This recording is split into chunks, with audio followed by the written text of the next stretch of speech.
শুকনা লঙ্কা বেটে নিলাম। এরপরে একটু পেঁয়াজ দিয়ে সেটাকে বেটে নিলাম।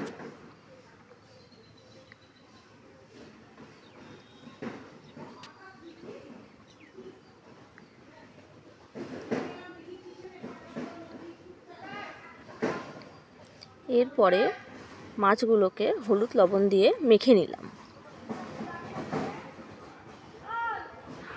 যতটা পরিমাণ লাগে একটু দিয়ে মেখে নিলাম। এরপরে কড়াই বসিয়ে দিয়ে তেল গরম করে দিলাম। তেলে মাছগুলো ভেজে নেব। একটা একটা করে মাছ ভেজে নিলাম।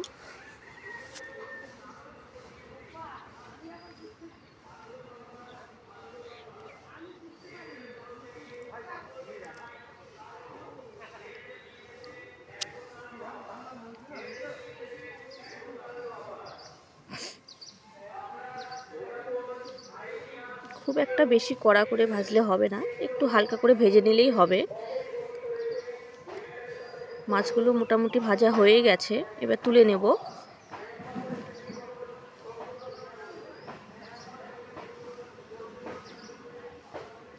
মাছগুলো সম্পূর্ণ এইভাবেই একটু ভেজে নিলাম। ভেজে নেওয়ার পরে কড়াইতে পেঁয়াজ দিয়ে সম্বারা করে দিয়ে ওটাতে সবজিগুলো দিয়ে দেবো। পেঁয়াজটা হালকা ভাজা হয়ে এসেছে, এবার সবজিগুলো দিয়ে দেবো। আলু আর বেগুন আগে থেকেই কেটে রেখেছিলাম, সেগুলো দিয়ে দিলাম।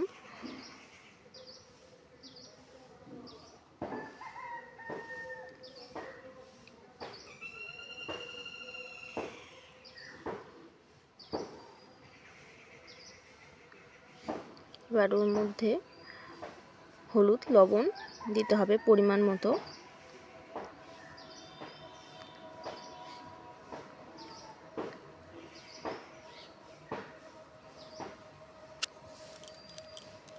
লবণ দিয়ে দিলাম।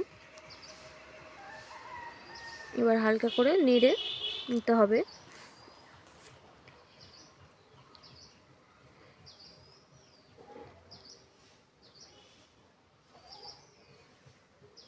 হালকা একটু ভেজে নিয়ে ওর মধ্যে মশলাটা দিয়ে দিতে হবে। আগে মশলাটা করে রেখেছিলাম পেঁয়াজ আর লঙ্কা, সেটা দিয়ে নাড়তে হবে।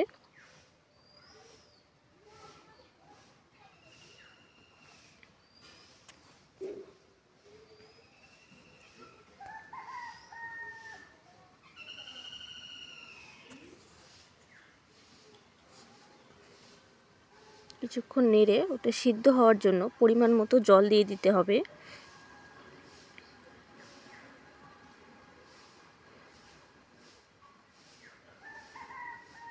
এরপরে সিদ্ধ হয়ে এলে সেটাকে আবার একটু কষিয়ে নিতে হবে।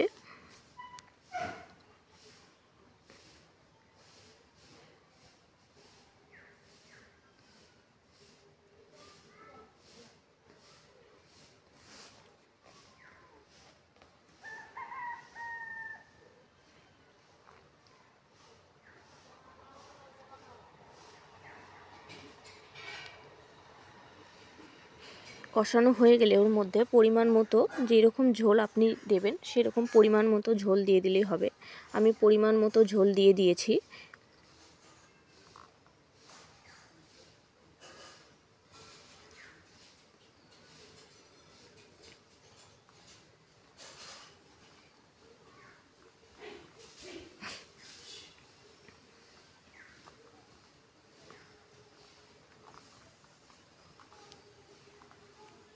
এবার ওতে মাছগুলো সব ভেজে রাখা মাছগুলো ছেড়ে দিলাম।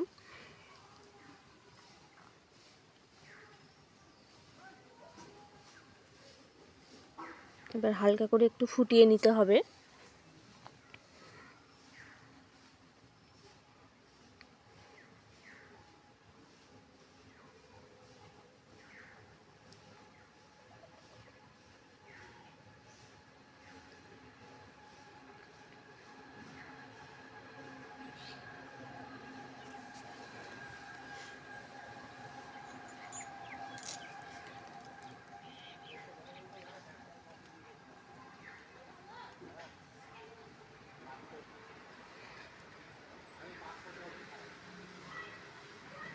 মোটামুটি হয়েই এসেছে, আর একটু ফুটলে হয়ে যাবে।